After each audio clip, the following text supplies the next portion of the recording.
It was supposed to be a celebration, solemn, joyful, and filled with reverence, the kind of moment millions of Catholics would remember for years. On a warm Sunday morning, the Vatican Embassy in Washington, D.C. stood as a beacon of unity and hope. Thousands had gathered outside its gates, and millions more tuned in to the live broadcast, eager to witness Pope Leo XIV celebrate Mass on American soil. The pontiff, dressed in his simple yet elegant white cassock, stepped onto the altar with a gentle smile. The choir's voices soared through the air, a symphony of devotion rising with the incense. Children waved flags. Elders crossed themselves in reverence. Every eye was on him. And then, without warning, he stumbled. Gasps erupted across the courtyard as the Pope lost his balance. His cane slipped. His right foot twisted against the edge of the dais. He tried to steady himself, reaching for the pulpit, but it was too late. In a heartbeat, Pope Leo XIV fell.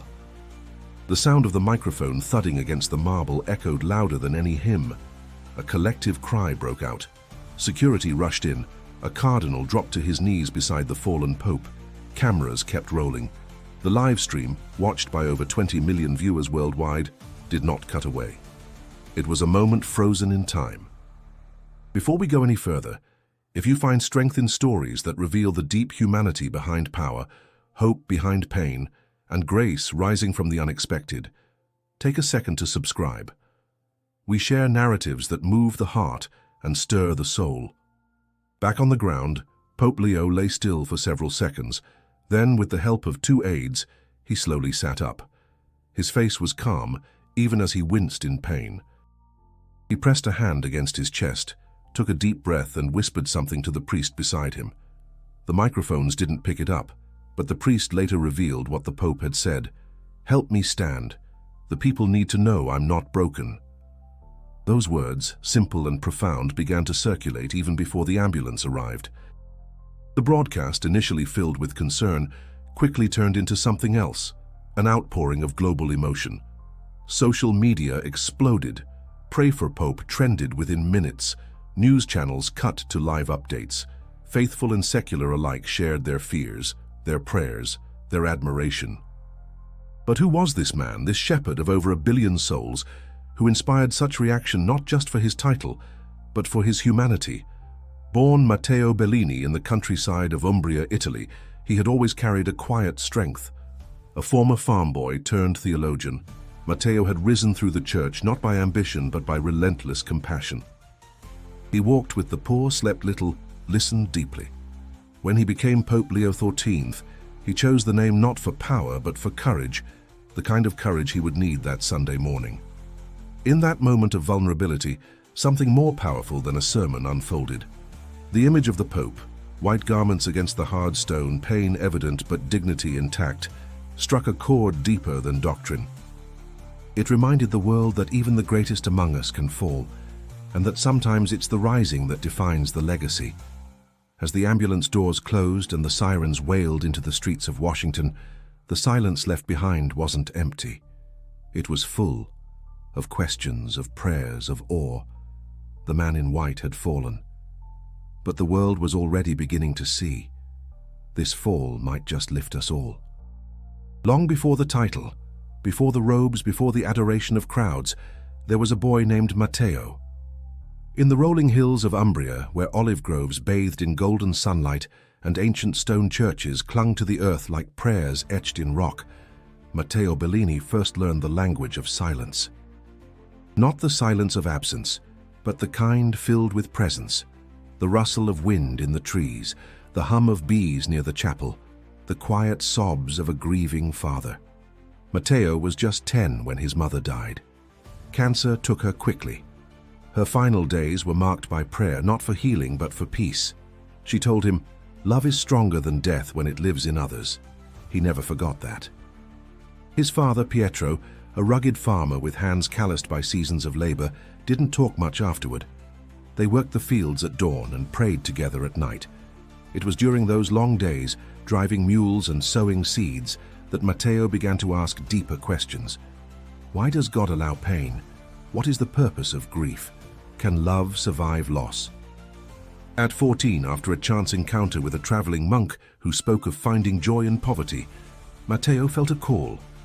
Not a voice from the heavens, but something subtler, a pull toward service, toward answers. He entered seminary young, studied hard, and grew into a man of both intellect and unshakable faith. But even as his reputation expanded, he never shed the humility of his origins. Now, as Pope Leo XIV, that same humility had become both his compass and his burden.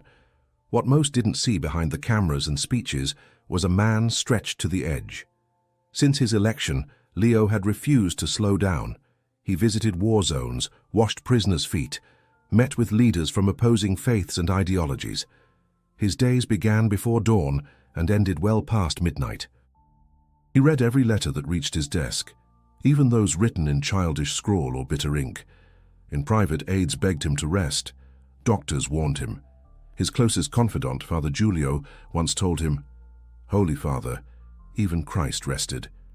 But Leo would only smile and say, "Then I will rest in him, not before." The truth was simple.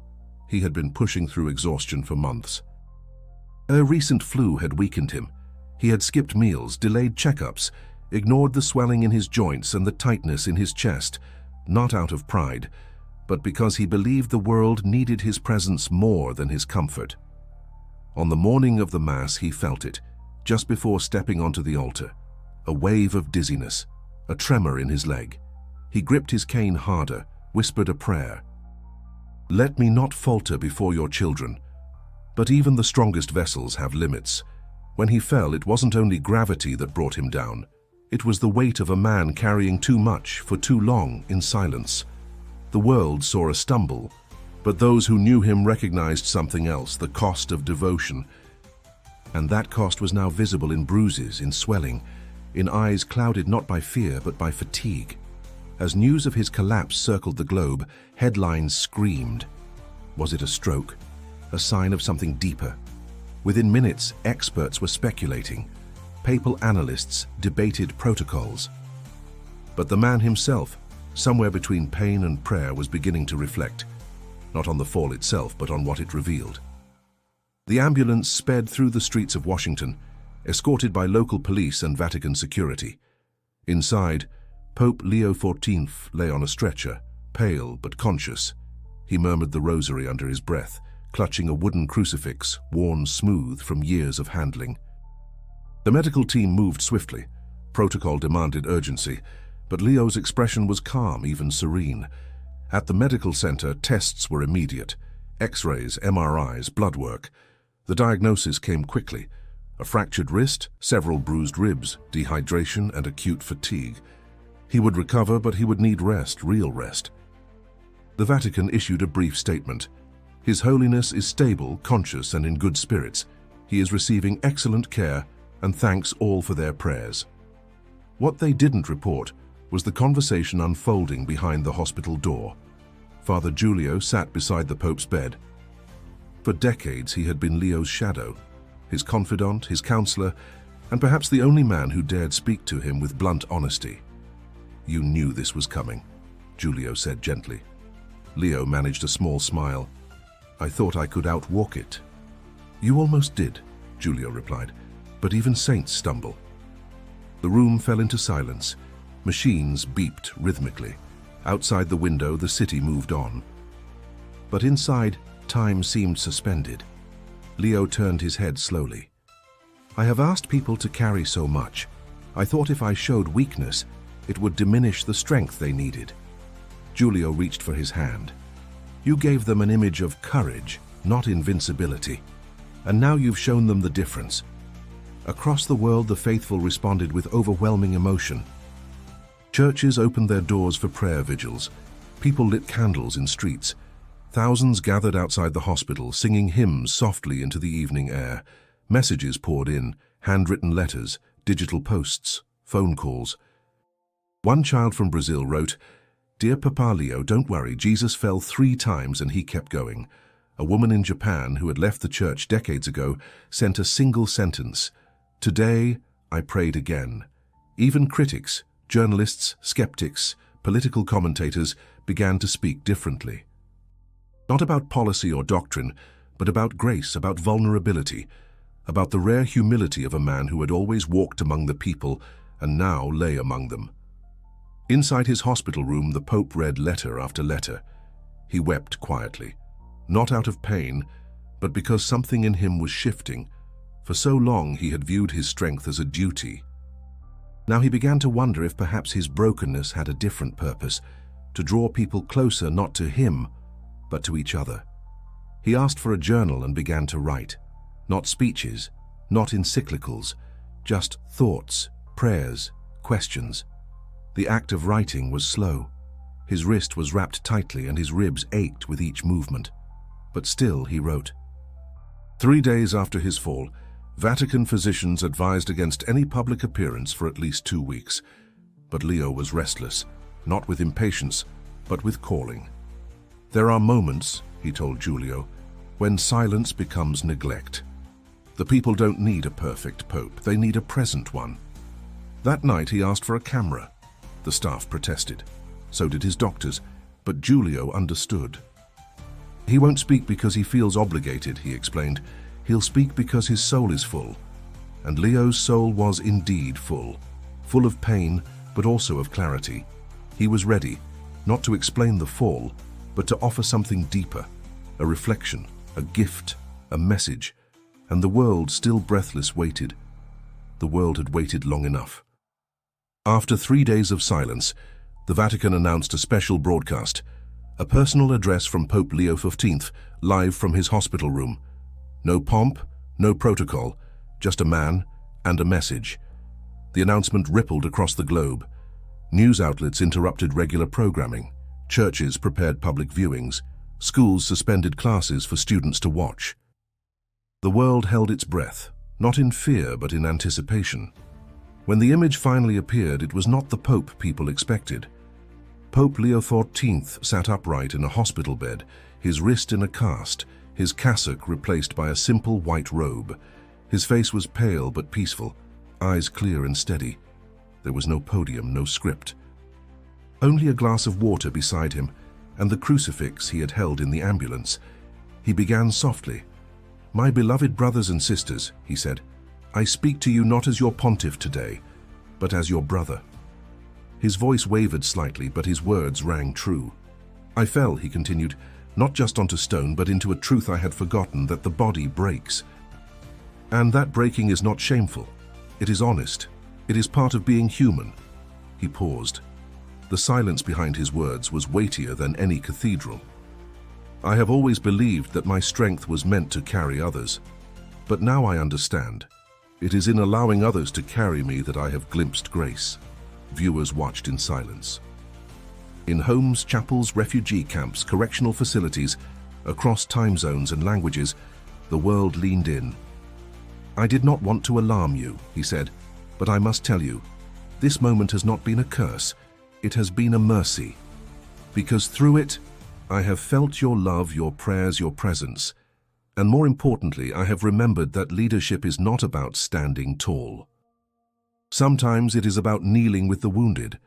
The camera did not move, his voice did not rise, and yet the power of his words swept through the globe like a quiet storm. He spoke of humility, not as a virtue of saints, but as a necessity of survival. He confessed his fear, not of death, but of failing to meet the real needs of the people.